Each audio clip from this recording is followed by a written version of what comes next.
নমস্কার দর্শক বন্ধুরা, নিউজ ভ্যানগার্ডের সংলাপ অনুষ্ঠানে আপনাদের স্বাগত। সংলাপ অনুষ্ঠানে আজকে যে বিষয়টা নিয়ে আমরা কথা বলবো, আজকে আপনারা জানেন কেন্দ্রের যে শাসক দল রয়েছে বিজেপি নেতৃত্বাধীন ইন্ডিয়া দল, এবং বিজেপি দল লোকসভার প্রথম পর্বের ভোটের ঠিক 3 দিন আগে, 11 তারিখ প্রথম পর্বের ভোট শুরু হচ্ছে, ঠিক 3 দিন আগে আজকে আমরা দেখলাম রাজনাথ সিং, সর্বভারতীয় সভাপতি অমিত শাহ এবং প্রধানমন্ত্রী নরেন্দ্র মোদী ওনারা বিজেপির নির্বাচনী ম্যানিফেস্টো বের করেছেন এবং যেটাকে ওনারা নাম দিয়েছেন সংকল্পপত্র। এটা নিয়ে আমাদের আজকে আলোচনা, যে বিজেপির সংকল্পপত্র তার বাস্তবতা। আমরা যদি দেখি যে সংকল্পপত্রের যেটা প্রকাশ করেন বিজেপির শীর্ষ নেতৃত্বরা আজকে সাংবাদিক সম্মেলন করে যেটা প্রকাশ করেছেন, সেই সংকল্পপত্রে কি কি বিষয়গুলি রয়েছে এবং এই বিষয়গুলি প্রয়োগ করার ক্ষেত্রে কতটুকু বাস্তবতা রয়েছে, আমরা এই স্টুডিওতে কয়দিন আগে আলোচনা করেছি। কংগ্রেস যে ইলেকশন নির্বাচনী ইস্তাহার প্রকাশ করেছিল, সেই ইস্তাহারের কতটুকু বাস্তবতা, কতটুকু যুক্তিযুক্ততা রয়েছে, সেটা কিন্তু আমরা এখানে আলোচনা করেছিলাম এই সংলাপ অনুষ্ঠানে। আজকে বিজেপি দল যেহেতু শাসক দল এবং 11 তারিখ নির্বাচন, টোটাল ম্যানিফেস্টোটা আমাদের যারা প্যানেলিস্ট রয়েছেন বা আমাদের পক্ষে টোটালটা দেখা সম্ভব হয়নি, কিন্তু হাইলাইটেড যে পয়েন্টগুলি রয়েছে এই ম্যানিফেস্টোতে সেগুলি নিয়ে আমরা একটু আলোচনা করব। এবং 2014 যে নির্বাচনী ইস্তাহার ছিল বিজেপির, সেটারও কতটুকু বাস্তবতা হয়েছে এই প্রেক্ষিতে ওই রেফারেন্সও 2014 ম্যানিফেস্টোর কিছু কিছু রেফারেন্স এখানে আলোচনায় আসবে, আলোচনাতে আনার চেষ্টা করবো আমাদের প্যানেলিস্টরা। আমার সাথে রয়েছেন আমাদের প্যানেলিস্ট, রাজ্যের বিশিষ্ট আইনজীবী সন্দীপ দত্ত চৌধুরী, রয়েছে রাজ্যের বরিষ্ঠ সাংবাদিক আমাদের প্যানেলিস্ট জয়ন্ত ভট্টাচার্য। আমি শুরুতে একটু যেটা বলবো, যেটা এই সংকল্পপত্র যেটা বলছেন, এটার মধ্যে যে স্লোগান দিয়েছেন, এটার মধ্যে লিখেছেন সংকল্পিত ভারত, সশক্ত ভারত, এটা স্লোগান দিয়েছেন। এবং এটার মধ্যে যেটা বলার চেষ্টা করেছেন যে let us work towards building a strong and inclusive India. এবং এই স্লোগান দিয়ে এবার বিভিন্ন বিষয় বলেছেন, সিভিল কোড চালু করবেন, বলেছেন যে রাম মন্দির নির্মাণ করবেন, বলেছেন যে সিটিজেনশিপ অ্যামেন্ডমেন্ট বিল বা এনআরসি যারা রয়েছেন এটার ইমপ্লিমেন্টেশন করবেন সেই রাজ্যের সংস্কৃতির দিকে, কৃষ্টির দিকে লক্ষ্য রেখে। ওনারা বলেছেন যে 25 লক্ষ টাকা গ্রামীণ এলাকার উন্নয়নে খরচ করবেন, কৃষকদের জন্য 6,000 টাকা বছরে পেনশনের ব্যবস্থা করবেন। ওনারা বলেছেন ভারতবর্ষে নতুন করে 75টা মেডিকেল কলেজ স্থাপন করবেন। এবং ওনারা বলেছেন আর্ম ফোর্সের ক্ষেত্রে আর্ম ফোর্সকে ফ্রি হ্যান্ড দিয়ে দেওয়া হবে দেশের সুরক্ষা, দেশের বর্ডারের সুরক্ষিত রাখার জন্য। ওনারা বলেছেন যে কাশ্মীরে যেটা রয়েছে সবচেয়ে বিতর্কিত বিষয় যেটা রয়েছে আর্টিকেল 317 এবং 35 সেটাকেও ওনারা সংবিধান সংশোধন করে সেটাকেও ওনারা এখান থেকে উঠিয়ে দেওয়ার চেষ্টা করবেন। ওনারা বলেছেন যে জিএসটি যেটা চালু হয়েছে, যে জিএসটি নিয়ে সবচেয়ে বেশি বিতর্ক, সবচেয়ে বেশি মুভমেন্ট হয়েছে, বলেছেন যে জিএসটির ক্ষেত্রে জিএসটিকে আরো সরলীকরণ করা হবে। আমরা জানি ইন্দিরা গান্ধী সবুজ বিপ্লব করেছিলেন 1971-72 সালে।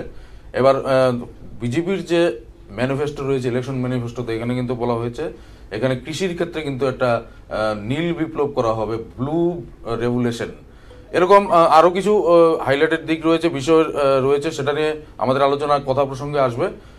আমি আজকে আলোচনার শুরুতে আমি সন্দীপ দার থেকে শুরু করবো। সন্দীপ দা, আজকে মোটামুটি সবটা দেখার সুযোগ হয়নি, যতটুকু আমরা দেখেছি বা নিউজ চ্যানেলগুলোতে পড়ে জেনেছি, এই যে আজকের 2019 নির্বাচনকে সামনে রেখে ঠিক 3 দিন আগে বিজেপির যে ম্যানিফেস্টো সংকল্প পত্র, এটার যে দিকগুলি আমি বললাম, সাধারণত হাইলাইটেড যে পয়েন্টগুলি রয়েছে যেটা বলার মতো, এটার বাস্তবতা কংগ্রেসের ম্যানিফেস্টোর তুলনায় কতটুকু রয়েছে? আমার কাছে তো অ্যাপারেন্টলি দেখে ভালোই লেগেছে, কারণ যে জিনিসটা পরিষ্কার করে বলা উচিত, ঘুরিয়ে পিছিয়ে না বলে সেটাকে খুব পরিষ্কারভাবেই বিজেপি বলার চেষ্টা করেছেন। এবং আমার অনেকটাই মনে হয়েছে বোধ কংগ্রেস এবং বিজেপি ওরা এবারের নির্বাচনী যেটা তাদের মানুষের কাছে প্রতিশ্রুতি, ইস্তাহারেই বলুন, ভিশন ডকুমেন্টই যে নামেই আমরা তাকে বলি না কেন, সেখানে এগ্রিকালচারের উপর দুনো পক্ষই খুব জোর দিয়েছেন।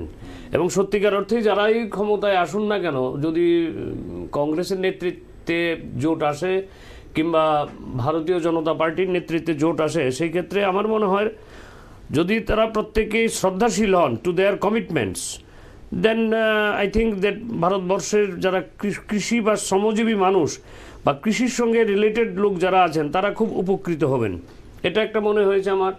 আরেকটা জিনিস মনে হয়েছে, এই ভারতবর্ষে সর্বত্রই যত কথাই বলুন, আমরা জাতপাতের নামে, জাতপাতের ঊর্ধ্বে জাতের নামে বজ্জাতি সব জালজালিয়াত খেলছো জুয়া, ওই নজরুলের আমল থেকে আজকে পর্যন্ত, হ্যাঁ, ছেলের মুখে থুতু দিয়ে মায়ের মুখে ধূপের ধোয়া, হ্যাঁ, যত কথাই বলি না কেন সত্যিকার অর্থেই দেখবেন, ওই অনেকদিন বলেছি যে বক্সনগর কেন্দ্রে কিন্তু কোনো হিন্দু ক্যান্ডিডেট কোনো পলিটিক্যাল পার্টি করে না, এই জিনিসটা একদম সবাই পরিষ্কার। তো সেই ক্ষেত্রে বিজেপি যেটা বলেছে, যদি এটা সত্যিকার অর্থই করে, অনেকে রাজনীতিবিদ যারা পেশাগতভাবে যারা রাজনীতি করেন তারা হয়তো অন্যরকম বলবেন, তারা বলেছেন 370, ভালো জিনিস। আর কত বেনিফিট পাবে কাশ্মীরের নামে? ভারতবর্ষের অনেক অঙ্গরাজ্য আছে, আমাদের রাজ্যগুলির কথা এমন বিগত দিনগুলিতে 2018 সালে সিপিএম এর বিরুদ্ধে একটা বড় স্লোগান ছিল যে রেশনিং ব্যবস্থা সিপিএম বন্ধ করে দিয়েছে, আর সিপিএম বলতো কেন্দ্র সরকার বন্ধ করে দিয়েছে। কেন? রেশনে গেলে চিনি পাওয়া যায় না, রেশনে গেলে এই জিনিস পাওয়া যায় না, সেই জিনিস পাওয়া যায় না, আর কাশ্মীরে গেলে সমস্ত কিছু অলমোস্ট ফ্রি অফ কস্টের মতো পেয়ে যাচ্ছেন। কেন তারা পাবেন, বাকিরা কেন পাবেন না? তো সেই ক্ষেত্রে যদি তারা খুব এই ব্যাপারে সিরিয়াস হতে পারেন, হতে পারলে খুব ভালো। আরেকটা জিনিস যেটা বলেছেন সিটিজেনশিপ অ্যামেন্ডমেন্ট বিল, এটার উপর আমরা বহুবার টক শো করে গেছি এই স্টুডিওতে।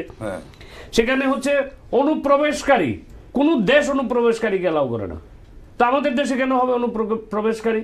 যে কোনো লোক এসে ঢুকে গেলেই হলো। তো সেক্ষেত্রে তো একটা গাইডলাইন, অ্যাটলিস্ট একটা গাইডলাইন। এখন বিতর্ক হতে পারে যে বিজেপি যে গাইডলাইনগুলো বলেছেন যে তারা সিটিজেনশিপ অ্যামেন্ডমেন্ট বিল করবেন, এই গাইডলাইনগুলোর মধ্যে যে তারা বলেছেন যে যেখানে সংখ্যালঘু, সংখ্যাগুরুর দ্বারা অত্যাচারিত নিপীড়িত হবেন পার্শ্ববর্তী রাষ্ট্রগুলিতে, তাদেরকে আমরা অ্যালাউ করব, যেটা তাদের প্রপোজাল। তো সেই ক্ষেত্রে যদি আমি মনে করি it is a good thing, আমার ব্যক্তিগত ধারণা, উইদাউট প্রেজুডিস টু এনিথিং, আমি মনে করি যে এটা ভালো কাজ করেছেন, এটাগুলি করা উচিত। যে খুশি ঢুকে যাবে, আর তারপরে সারা পৃথিবীতে একটি জাতিগোষ্ঠীকে নিয়ে সর্বত্র দরবার, তো এত তোষণ কেন? এই তোষণগুলো বন্ধ হওয়া উচিত। বিজেপিও তোষণ করে, বিজেপি তোষণ করে না তা না, বিজেপিও তোষণ করে। তো সেই ক্ষেত্রে এই তোষণ এগুলো একটু কমানো উচিত, আমি ব্যক্তিগতভাবে মনে করি। আরেকটা জিনিস বিজেপি বলেছেন সেটা আমাকে অ্যাপারেন্টলি, যদিও ম্যানিফেস্টো হার্ড কপি আমাদের কারোর কাছেই এখনো এসে আগরতলাতে পৌঁছয়নি, যা আমাদের নেটের দৌলতে, তো নেট থেকে তো সবটা পরে, যেটা আক্ষরিক অর্থেই পড়া, সেই পরে তো আর বলা যাবে না।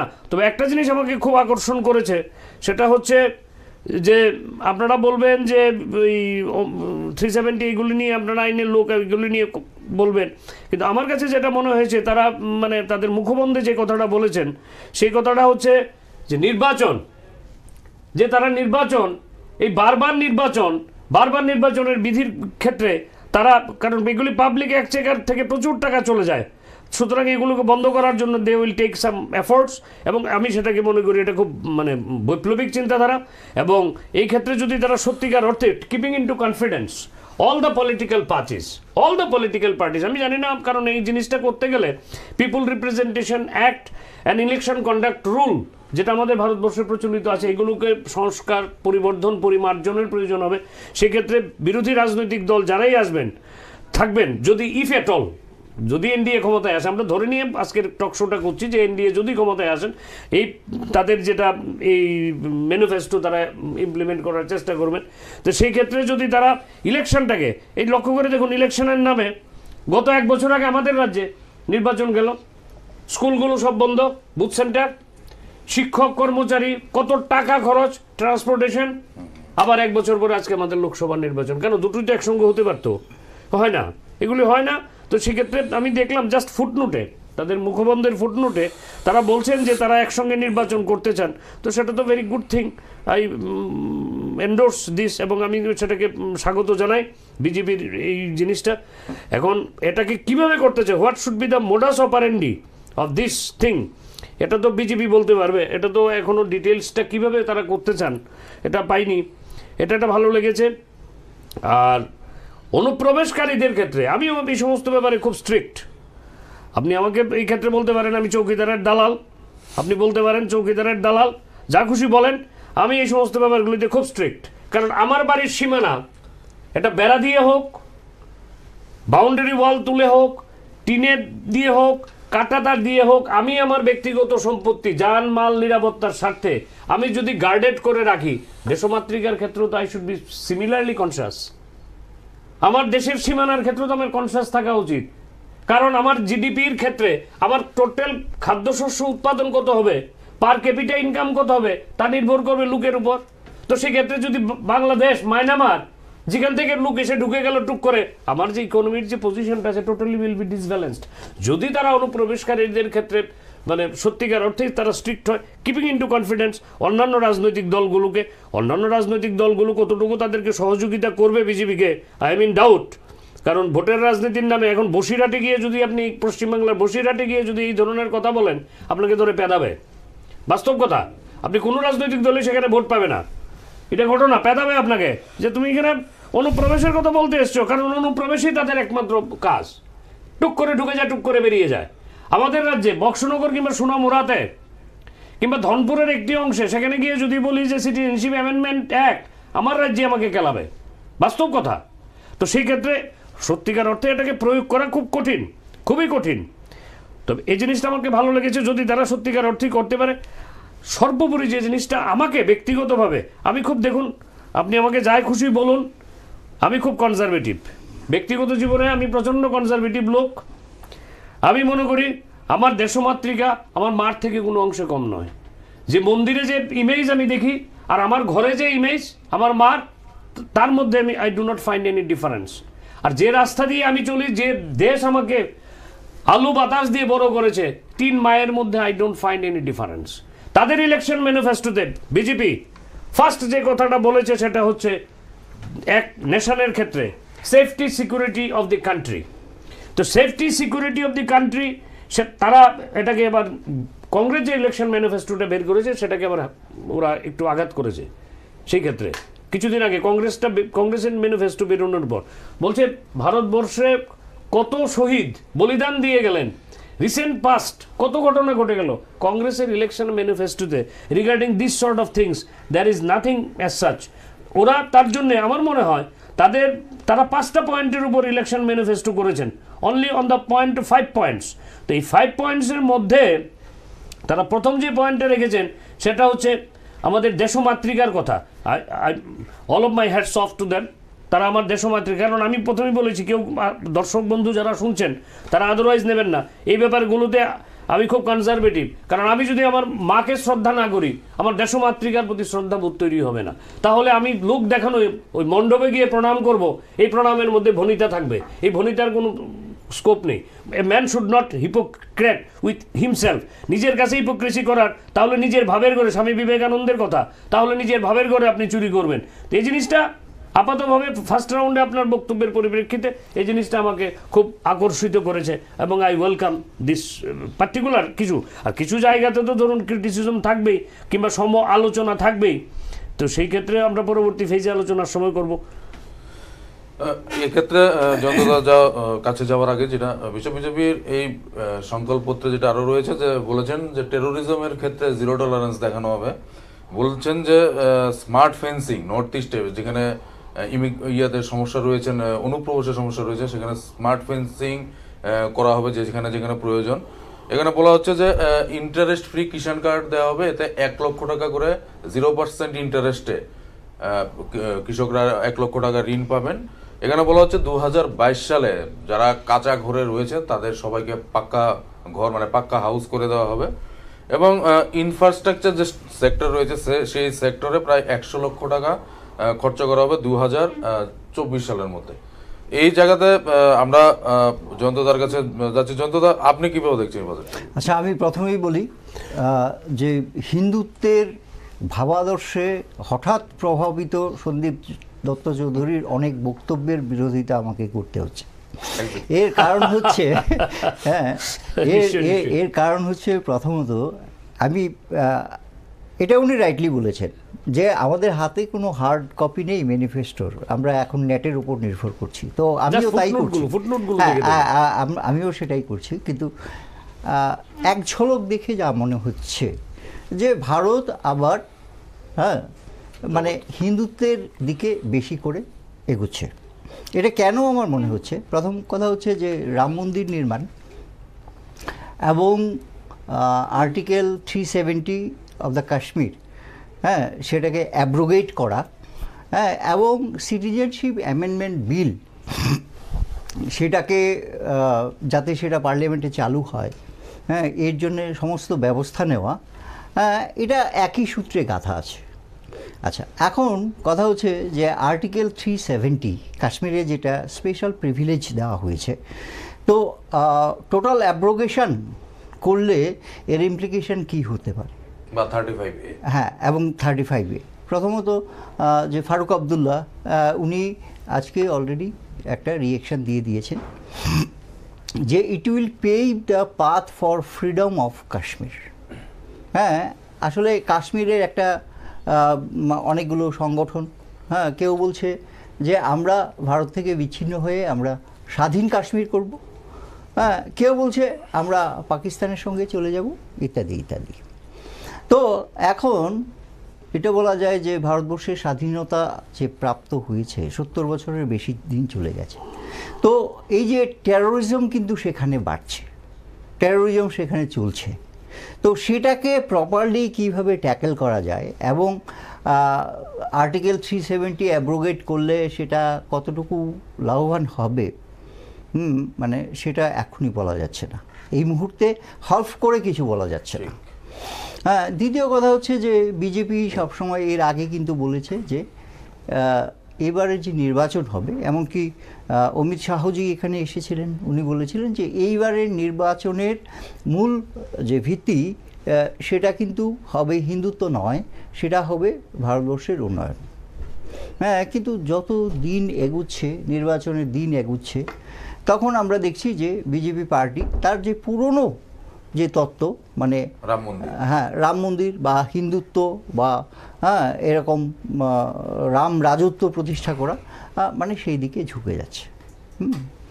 তো এখন প্রশ্ন হচ্ছে যে এর আগে, মানে গত বছর নির্বাচনের সময় বিজেপি যে সমস্ত প্রতিশ্রুতি দিয়েছিল যে 15 লক্ষ টাকা করে প্রত্যেক ব্যক্তির অ্যাকাউন্টে যাওয়া, হ্যাঁ, বা বছরে 2 কোটির ওপর কর্মসংস্থান করা, ইত্যাদি ইত্যাদি, পরবর্তীকালে কিন্তু তারাই বলেছে, এটা এই নয় যে তাদের ক্রিটিক, তাদের যারা বিরোধী, তাদেরকে যারা বিরোধিতা করে তাদেরকে, হ্যাঁ, তারা বলেছে, হ্যাঁ, স্বয়ং অমিত শাহজি বলেছেন যে এই প্রতিশ্রুতিগুলো জুমলা হয়ে গেছে, হ্যাঁ, জুমলা হয়ে গেছে। তো এখন প্রশ্ন আসছে যে আমি একটা জিনিস স্পষ্ট করে সবসময় বলি যে পলিটিক্যাল পার্টিগুলো যদি ভালো ভালো নির্বাচনী ইশতেহার দেয়, হ্যাঁ, মানুষের প্রতি অনেক কিছু করার যদি অ্যাসিউরেন্স দেয়, তারা যদি প্রতিজ্ঞা করে যে আমরা এই করব, সেটা তো অবশ্যই ভালো। কিন্তু সেটা যদি শুধুমাত্র ভোটকে সামনে রেখে বলে আমরা এই করব, সেই করব, অমুক করব, তমুক করব, অনেক কিছু করে ফেলবো, হ্যাঁ, এবং পরবর্তীকালে দেখা গেল এগুলো হচ্ছে না, তখন তারাই বলবে যে সেটা জুমলা হয়ে যাচ্ছে, সবগুলো বাস্তবায়ন করা যায়নি, আমাদের সৎ উদ্দেশ্য ছিল এই জায়গায় একটা ভণ্ডামির জায়গা থাকে। সেটা আমি স্পষ্ট করে বলতে চাই। এবং যে কোনো পলিটিক্যাল পার্টি ভারতবর্ষে নেই এমন কোনো পার্টি যারা তাদের নির্বাচনী প্রতিশ্রুতি ইন টোটো পালন করেছে। হ্যাঁ, কাজে আমি বলবো যে ভারতবর্ষের জনগণকে বরং সচেতন হওয়া উচিত যে নির্বাচনী প্রতিশ্রুতিগুলো আপনারা একেবারে ভালো করে পড়ুন, মুখস্থ করুন, এবং বছর শেষে বা নির্বাচনের সময় শেষে, মানে তাদের টেনিউর শেষে, হ্যাঁ, তাদেরকে বলুন যে সেগুলো যখন ইমপ্লিমেন্টেড হয় না তখন আপনাদেরকে আমরা কেন ভোট দেব, এবং আগে আপনারা যেগুলো করেছেন, হ্যাঁ, তার নিরিখে আপনাদেরকে বিচার করতে হবে। কাজেই আমার মনে হয় মানে কেউই তো নির্বাচনী প্রতিশ্রুতিতে কেউ খারাপ কথা কিছু বলে না। প্রথম কথা হচ্ছে যে একদিকে এটা স্ববিরোধী মনে হচ্ছে যে একদিকে বলছে যে ইনফিল্ট্রেশন বা অনুপ্রবেশের ক্ষেত্রে আমরা সিরিয়াস হব, আমরা কড়া অ্যাকশান নেব ইত্যাদি। আবার অন্যদিকে বলছে যে নাগরিকত্ব সংশোধনী বিলকে আমরা এবার পাস করাবই। তাহলে সেই বিলের মধ্যে কি আছে? সেই বিলের মধ্যে আছে বাংলাদেশ এবং পাকিস্তানে যে হিন্দুরা রয়েছে, শিখরা রয়েছে বা বৌদ্ধিস্টরা রয়েছে, হ্যাঁ, মানে হ্যাঁ, শুধুমাত্র অমুসলিম যে ধর্মীয় যে লোকেরা রয়েছে, তারা যদি ভারতে আসতে চায়, হ্যাঁ, তাহলে তাদেরকে নাগরিকত্ব দেওয়া হবে।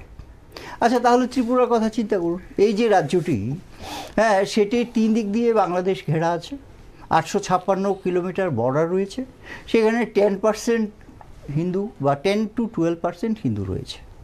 তো তাহলে বাংলাদেশে প্রায় 1.5 কোটির ওপরে হিন্দু রয়েছে। তারা যদি ঢোকে, তাদেরকে যদি নাগরিকত্বের বৈধতা দেওয়া হয়, তাহলে উত্তর পূর্বাঞ্চলের অবস্থা কি হবে? একদিকে বলছে আমরা এনআরসি করব, হ্যাঁ, অর্থাৎ যারা এর আগে ঢুকেছিল অবৈধভাবে, হ্যাঁ, তাদেরকে আমরা ফিরিয়ে দেব। আবার বলছে যদি হিন্দুরা বা অমুসলিম জনগণ যদি বাংলাদেশ থেকে আসে, তাদেরকে আমরা স্বাগত জানাবো। তাহলে এনআরসি করতে গিয়ে দেখা গেল 40 লক্ষের মতো লোক বেআইনিভাবে ঢুকেছিল। তো সেখানে 40 লক্ষের মতো লোককে যদি ফেরতও দেওয়া হয়, দিয়ে যদি সেখানে 1.5 কোটি মানুষকে নিয়ে আসা হয়, হ্যাঁ, তাহলে এই রাজ্য মানে এই অঞ্চলের কি অবস্থা হবে? এই অঞ্চলের কি অবস্থা হবে? আমি বলছি যে এটা স্ববিরোধী। একদিকে তুমি বলছো ইনফিল্ট্রেশনকে আমরা বন্ধ করব এবং এর জন্যই আমরা এনআরসি করব, আরেকদিকে বলছো যে আমরা লিগ্যাল মাইগ্রেশন করাবো অমুসলিম জনগণকে বাংলাদেশ থেকে এবং পাকিস্তান থেকে। তো আমার কাছে এটা স্ববিরোধিতা মনে হয়েছে, হ্যাঁ, সাংঘাতিকভাবে সেটা স্ববিরোধিতা মনে হয়েছে। অন্যদিকে যেগুলো আছে যে জিরো টলারেন্স, হ্যাঁ, টলারেন্স অ্যাপ্রোচ টু টেরোরিজম, হ্যাঁ, সেটা ভালো। হ্যাঁ, সেটা ভালো। যে কোনো ধরনের টেরোরিজমের বিরুদ্ধে সরকার যদি স্ট্রিক্ট ব্যবস্থা নেয়, সেটা খুব ভালো। কিন্তু একটা কথা মনে রাখার দরকার, একটা কথা আছে যে if you want to kill a dog give a bad name. কাজে টেরোরিজমের প্রতি ইনটলারেন্স দেখাতে গিয়ে যে টেরোরিস্ট নয় তাকেও যদি টেরোরিস্ট লেবেলিং করা হয়, হ্যাঁ, তাহলে কিন্তু মানে সেটা হবে খুবই খারাপ দিক। তো আমার মনে হয় টেরোরিজমের বিরুদ্ধে সরকার যদি শক্তিশালী পদক্ষেপ নেয় সেটা ভালো, কিন্তু প্রকৃত টেরোরিস্টের বিরুদ্ধে করতে হবে কোনো রকম পলিটিক্যাল মোটিভেশন নিয়ে নয়।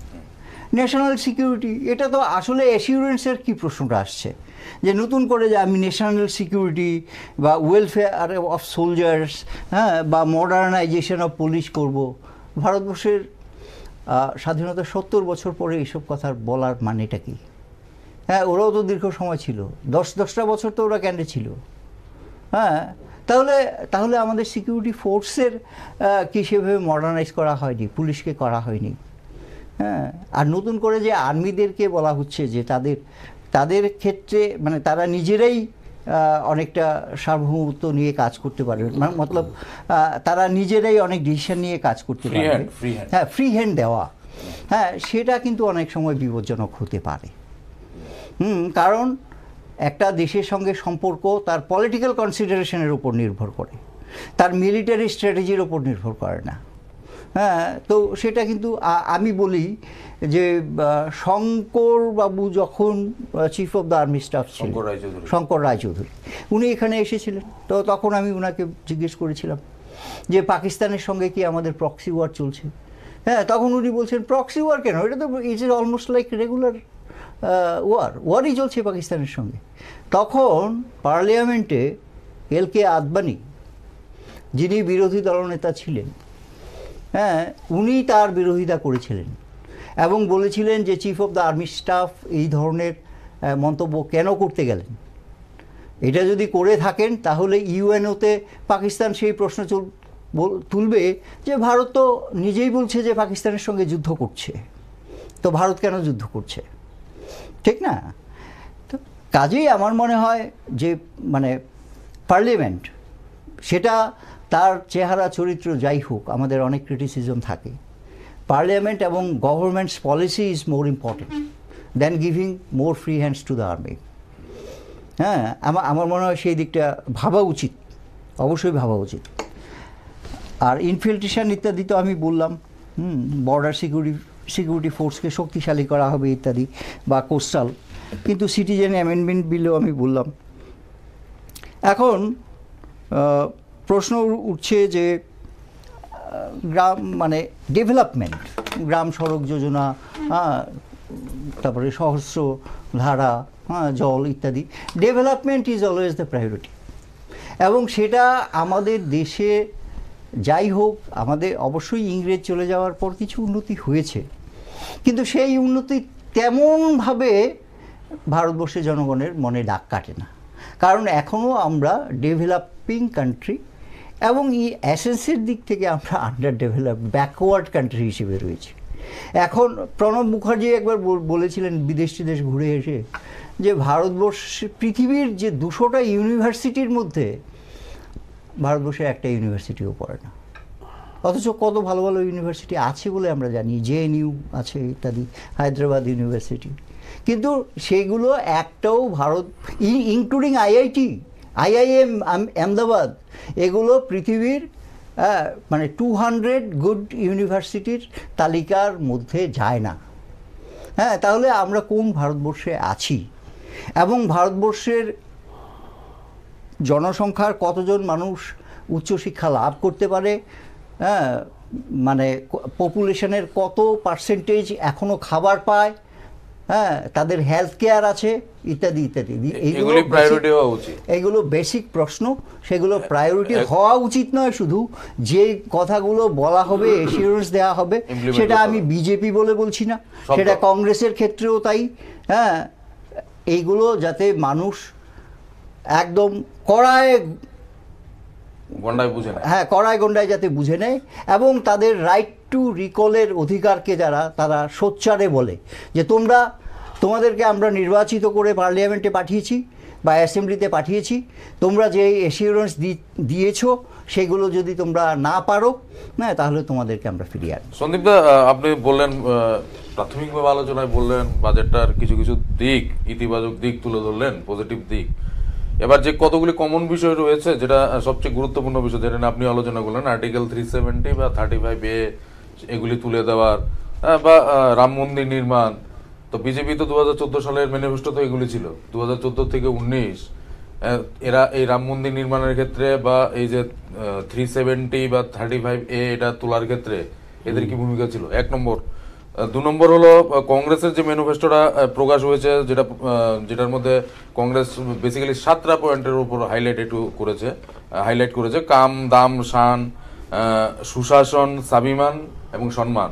এর মধ্যে কিন্তু শানের মধ্যে কিন্তু national security, internal security, foreign security, border security সবগুলি রয়েছে। এখন এটাকে এই যে ম্যানিফেস্টো, গতবার 2014 ম্যানিফেস্টো যা আছে, যারা জয়ন্তদা শেষ করলেন, যে মানুষ বা ভোটারদের মনে কি এই চিন্তাধারা আসবে না 2014-তে যে প্রতিশ্রুতি দিয়েছেন, এই প্রতিশ্রুতির কতটুকু ইমপ্লিমেন্টেশন এরা ক্ষমতায় থাকতে করতে পারলেন?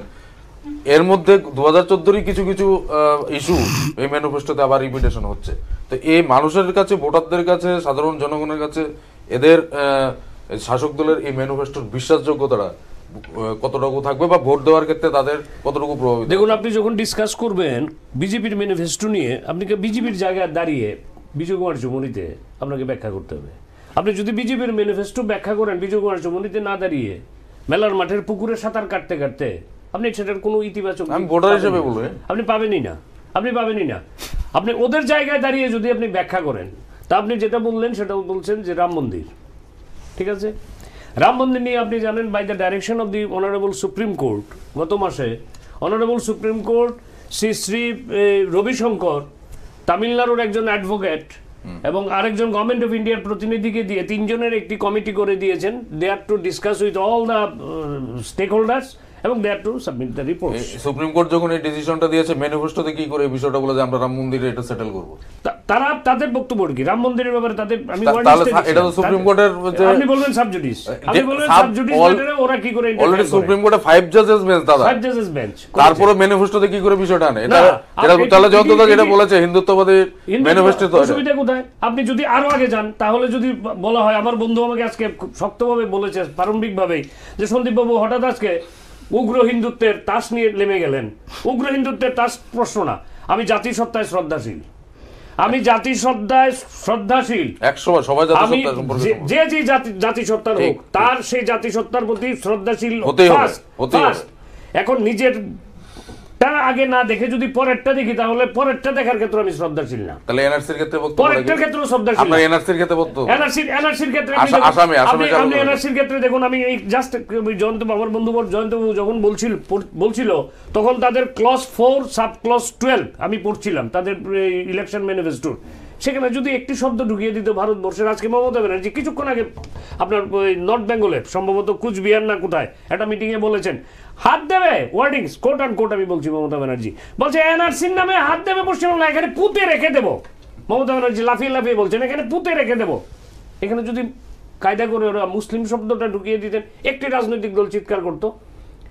এগুলি ভাবের ঘরে সবগুলি চুরি করে, সমস্ত রাজনৈতিক দলগুলি ভাবের ঘরে চুরি করে, আর তাদের সঙ্গে ধোয়া দেওয়ার জন্য আমার মতো আপনার মতো তথাকথিত কিছু বুদ্ধিজীবী আহা ধন্য রাজার পূর্ণ দেশ। হ্যাঁ, এইখানে শব্দটা যদি এই শব্দটা যদি তাদের clause number 4 sub clause number 12 ওরা হিন্দু বৌদ্ধ জৈন খ্রিস্টান, আপনি সিএবির কথা বলছেন, এনআরসির কথা না। না না আমি সিটিজেনশিপ অ্যামেন্ডমেন্ট, আপনি মূল জিনিসটা তো ওইখান থেকেই শুরু হচ্ছে না। না না, মূল জিনিসটা জয়ন্তদা বলেছে সেলফ কন্ট্রাডিকশন। সেলফ কন্ট্রাডিকশন কোথায়? আপনি আমাকে আমার বন্ধু তো ভাবছিলাম আমি এই জায়গাটা কন্ট্রাডিকশন আমাকে গলা টিপে ধরবে। না না, ওরা বলছে অনুপ্রবেশকারী একটা ঢুকতে দেবো না, বের করে দেবো। সেটি অমিত শাহ বলেছে কলকাতাতে ঢুকতে দেবে না, সেটি বিদায় করব। সন্দীপ বাবু এখন একটা নতুন তথ্য নিয়েছেন এই মাত্র। হ্যাঁ, উনি বলেছেন পয়লা জাতি উলো পার্টি। হ্যাঁ হ্যাঁ, আসলে উনি আইনজীবী এবং আমি জানি না, হ্যাঁ প্রদ্যোৎ বাবুর যে ভয়েসকে সমর্থন করেই উনি বলছেন যে পয়লা জাতি উলো পার্টি, হ্যাঁ আগে জাতিকে দেখতে হবে। এখন কথা হচ্ছে আমি যেটা বলছি আপনি কি আপনার জাতির প্রতি শ্রদ্ধাশীল না? ডেফিনেটলি কে নয়, কিন্তু জাতির নামে বজ্জাতি, সেটা আমি শুরু করেছিলাম নজরুলের কথা, জাতির নামে বজ্জাতি সব জাল জালিয়াত খেলছো জুয়া, মায়ের মুখে ধূপের দোয়া, ছেলের মুখে থুতু দেওয়া, এটা কোনো জাতির নামে ইয়ে হয় না। তো সেটা আপনি বলছেন কন্ট্রাডিক্টরি, এনআরসি এবং সিএবি একসাথে হতে পারে না। তাহলে আপনি আমাকে বলুন, একটা কথা বলুন, ফিরে যান ভারতবর্ষের স্বাধীনতা। না আপনি এটা বলুন আগে, এনআরসি আর সিএবি দু জাতি সন্দীপ দা এনআরসি কেন দেশটা ভাগ হলো সেটা হচ্ছে সেটা আপনি জাতিসত্তার কথা বলেছি, এনআরসি আর সিএবি তো একটা মানে সেলফ কন্ট্রাডিক্টরি বিষয়। না প্রথম কথা হচ্ছে ৭১ এর পর আসে বাঙালি যারা আসামি এসছে বা অন্য রাষ্ট্রে চলে যেতে হবে, বের করে দেবে। তার মানে মমতা ব্যানার্জি তো বলেছে এখান থেকে এনআরসি করতে দেব না। না আপনি এখানে এটা সুস্থ যে এনআরসি করে আমি মুসলমানদেরকে ভাগাবো এবং সিএবি করে আমি হিন্দুকে আনবো। আপনি ফরগেট অ্যাবাউট আসাম, আপনি ধরুন ত্রিপুরাতে, ত্রিপুরাই করুন, আমি আমার গিভেন কেস ত্রিপুরা তো 49 সাল বলছে এনআরসি তে করতে হবে, ঠিক আছে। আমাকে ধরুন, আমাকে ভেরিফিকেশনের জন্য যাওয়া হলো, আমি ভেরিফিকেশনের জন্য অথরিটির সামনে গেলাম। I am to satisfy that আমার জন্ম হয়েছে 49 এর পর।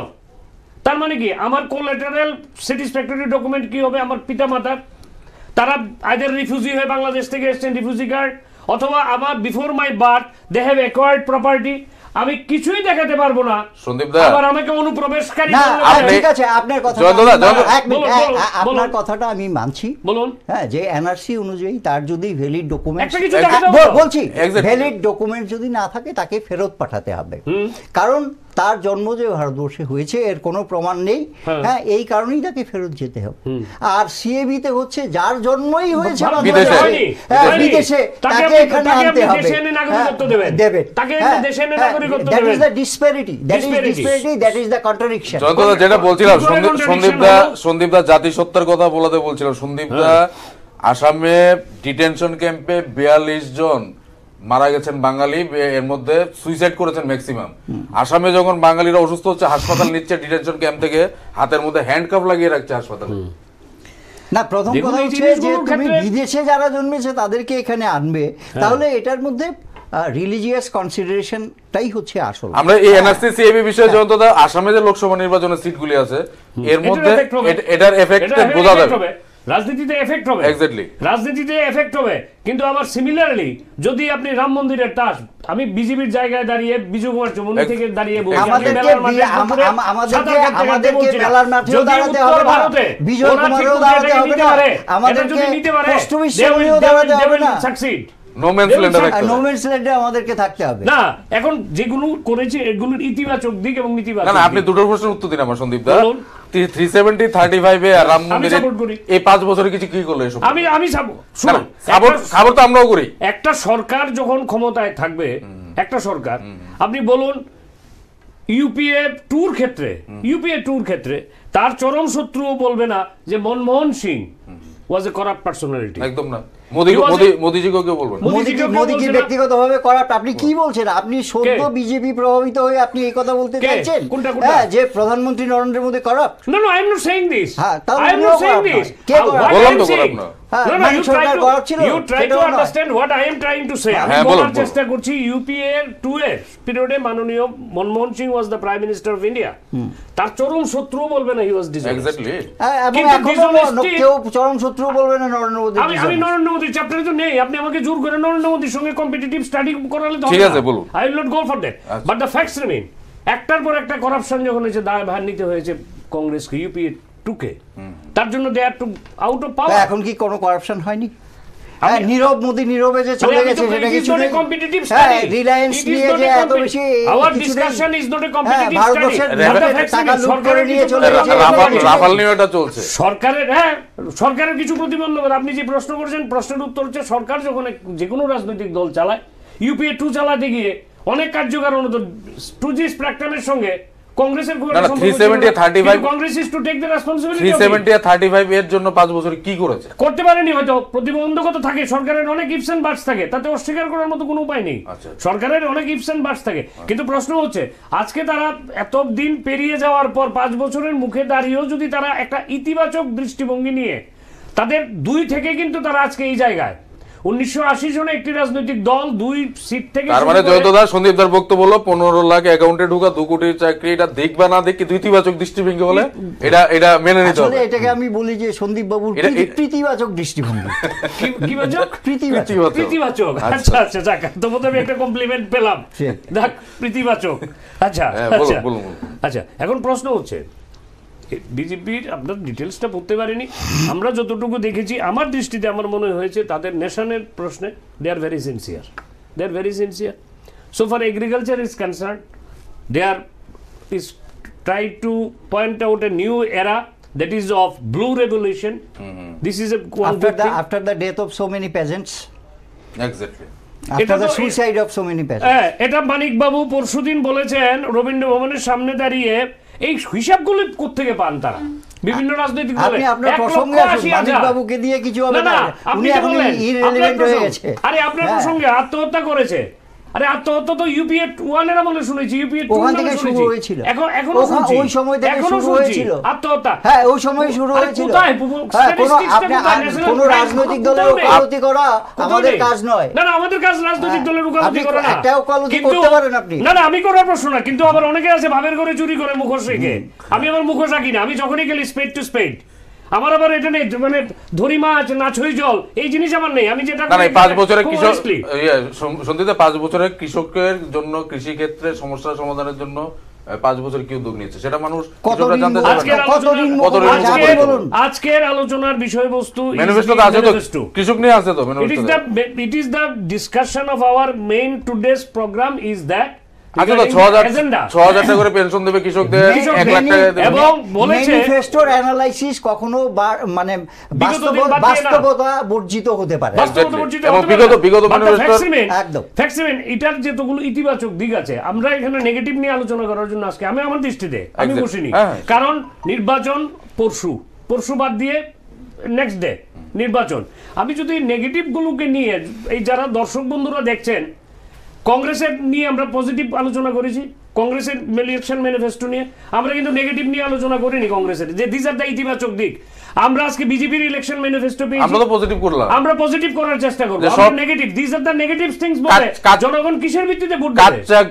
গভর্নমেন্ট কি কিভাবে চয়েস করবে? কাঁচা ঘরকে পাক্কা করবে, 1 লাখ টাকা কিষানদের, আমরা পজিটিভ দিক করলাম। কিন্তু যেগুলি গত বছরের ম্যানিফেস্টোতে ছিল সেগুলি সম্পর্কে কি বক্তব্য? আপনি পজিটিভ বলতে কি বলতে চাইছেন? আপনি পজিটিভ বলতে কি বলতে চাইছেন? Definitely আপনি শুধু জয়গান করে যাওয়াটা পজিটিভ বলেন, নাকি চুলচেরা বিশ্লেষণ করে ভারতবর্ষের জনগণের লাভ কিভাবে হবে সেটা পজিটিভ কিনা? রাজ্যের যারা ভিউয়ার্স তারা খুব ভালো করে জানে আমি কারোর হয়ে আমি প্রশংসা স্থাপকতা করার জন্য বসি না। আমার যেটা মনে হয়, আমার মনে হওয়ার সঙ্গে আপনি রেসপেক্টফুলি ডিফার করতে পারেন। You have the full right to respectfully differ with my conviction. It is of my conviction. কংগ্রেসের ইলেকশন ম্যানিফেস্টোতে আমার মনে হয়েছে অনেকে বলবে আরে বিজেপির তারা বলবে আরে সন্দীপ বাবু দিকে কংগ্রেসের কথা বলা শুরু করেছে। আজকে যখন বিজেপির কথা বলছি আপনি বলছেন আমি হিন্দুত্বের চরম হিন্দুত্বের। আপনি যখন যেখানে তার কথা বলবেন তাহলে তো এইসব প্রশ্ন উঠবেই। উঠবে মানে কি? আমি কি তাহলে তো আমি রাজনৈতিক দলে ঢুকে গেলেই পারি, রাজনৈতিক দলে ঢুকে গেলেই পারি। আপনি তো সত্যি কথাটা বলবেন। আমি তো সত্যি কথা বলার জন্য, আমি তো সত্যি কথা আপনি বলার জন্য। বিজেপির কথা বলার সময় বিজয় কুমার চৌমনি যাবেন, সিপিএম এর কথা বলার সময় আপনি সাদা কাটবেন। আপনার কি সত্যি মনে হয় 2014 এর অভিজ্ঞতার ভিত্তিতে এবার যে 2019 এ এই যে ভিশন ডকুমেন্ট আর এই যে সংকল্প পত্র এটা ইমপ্লিমেন্টেশন করতে পারবে? যদি সরকারের সদিচ্ছা থাকে, না পারার তো কথা না। আচ্ছা সন্দীপ, লাস্ট পর্যন্ত প্রথম কথা হচ্ছে যে সরকারের সদিচ্ছার উপর সবটা নির্ভর করে না। হ্যাঁ, প্রথম কথা হচ্ছে যে ভারতবর্ষের থেকে কতটুকু ট্যাক্স জেনারেশন হবে, হ্যাঁ, তার উপরে অনেক কিছু নির্ভর করে। হ্যাঁ, আমাদেরকে ঠিক করতে হবে যে এগ্রিকালচার থেকে বিভিন্ন প্রোডাকশন সিস্টেম থেকে আমরা কি পরিমাণ ট্যাক্সেস পেতে পারি, হ্যাঁ, জনগণ থেকে কি পরিমাণ ট্যাক্সেস পেতে পারি, এবং সেই ট্যাক্স রেভিনিউ আমি জনগণের স্বার্থে সবচেয়ে ভালোভাবে কিভাবে ব্যবহার করতে পারি। হ্যাঁ, আমি যদি বলি যে চীনের মতো বাজেট আমরা করে ফেলবো, আমাদের কাছে পয়সাই নেই, হ্যাঁ, তাহলে কি এটা সম্ভব হবে? আমারও তো অনেক সদিচ্ছা আছে, অনেক কিছু আমি করতে চাই, হ্যাঁ, কিন্তু এটা কি আমার সাধ্যের বাইরে? সেই স্বাদ এবং সাধ্যের মধ্যে সবসময় একটা ডিফারেন্স থাকে। কাজে আমাকে দেখতে হবে যে আমার কাছে যদি একটা লেবু থাকে আমি 1 গ্লাস লেমনেড বানাবো এবং সেটাই আমি বলবো। আমার কাছে একটা আছে ওই আশাইমা কাগজি একটা, হ্যাঁ, এ দিয়ে আমি 50 গ্লাস লেবুর শরবত বানিয়ে সবাইকে খাওয়াবো, হ্যাঁ, তাহলে তখনই জুমলাটা হবে, হ্যাঁ, সেটাকেই বলা হয় জুমলা। কাজে আমাকে দেখতে হবে যে আমার দেশ, আমি কোন জায়গা থেকে কতটুকু রেভিনিউ, ট্যাক্স কালেকশন ইত্যাদি আমার হবে, জনগণকে অনেকটা রিলিফের মধ্যে রেখে আমি কতটুকু ট্যাক্স কালেকশন করতে পারি, হ্যাঁ, এবং তারপর সেই টাকার ফুল ইমপ্লিমেন্টেশন দিয়ে আমি কতটুকু মানুষের ভালো করতে পারি। আমি অনেক বড় বড় কথা বললাম, তারপর পরে বললাম যে এটা জুমলা হয়ে গেছে, তো জুমলার পর জুমলাই হবে, হ্যাঁ, জুমে আর ফসল আর হবে না, হ্যাঁ, তা কাজেই এইসব বলে তো কোনো লাভ হবে না। আমাদেরকে এই কারণেই দেখতে হবে, আমাদেরকে বাস্তববাদী হতে হবে, হ্যাঁ, আমরা যাতে কোনো সময় মানুষকে ভুল না বোঝাই, আমরা যা বলি কথা এবং কাজের মধ্যে যাতে ফারাক না থাকে। আমার মনে হয় এটা প্রত্যেক পলিটিক্যাল পার্টির মানে সেই সংকল্প থাকা উচিত, তাহলেই সংকল্পিত ভারতবর্ষ এবং সশক্ত ভারতবর্ষ হতে পারে। একদম দর্শক বন্ধুরা, আমাদের আলোচনা আজকে আমরা শেষ পর্যায়ে পৌঁছে গেছি। আমরা যে আলোচনার বিষয় ছিল আজকে বিজেপির যে নির্বাচনী ম্যানিফেস্টো এবং তার বাস্তবতা, আমাদের প্যানেলিস্ট আলোচনা করলেন, বিভিন্ন দিক আলোচনা হলো, একটু আজকে নতুন করে একটু বিতর্ক হলো ন্যাচারালি, এবং এটা যেটা জয়ন্ত দাস শেষ করলেন সেটাই হলো সব রাজনৈতিক দলের প্রতি, সব রাজনৈতিক দলগুলির কাছে আবেদন রেখেছেন যে যাই নির্বাচনী প্রতিশ্রুতি ওনারা দেবেন বা নির্বাচনী ম্যানিফেস্টো তৈরি করবেন তার যাতে বাস্তবতা থাকে, মানে জুমলা যাতে না হয়, যাতে মানে মানুষকে প্রলোভিত করে সেটাকে বাস্তবায়ন করা যায় না, এরকম যাতে না হয়। কারণ মানুষ আপনাদের কাছে আশা আকাঙ্ক্ষা নিয়ে আপনাদের ভোটটা দেয়, আপনাদের ক্ষমতায় বসায় 5 বছরের জন্য। সুতরাং আমরা লক্ষ্য রাখবো, আমরা এটাও মনে রাখবো 2014-এর ম্যানিফেস্টোর কতটুকু বাস্তবায়ন হয়েছে বা 2019-এর ম্যানিফেস্টো যেটা দিয়েছে সেটাতে কতটুকু বাস্তবায়িত করার মতো পরিস্থিতি রয়েছে, বা কংগ্রেস দল যেটা ম্যানিফেস্টো দিয়েছে সেটাও কতটুকু বাস্তবায়ন ওনারা করবেন, বা এর আগে 2 টার্ম ইউপি 1-2 সময় যারা দিয়েছিলেন সেটা কতটুকু থাকবেন, সেটা দিকে আমরা লক্ষ্য রাখবো। আপনারা আপনাদের সুচিন্তিত মতামত দেবেন। দেখতে থাকুন সংলাপ, যে সংলাপ ভাবায়, যে ভাবনা পথ দেখায়। সবাই ভালো থাকুন, সুস্থ থাকুন, শুভরাত্রি।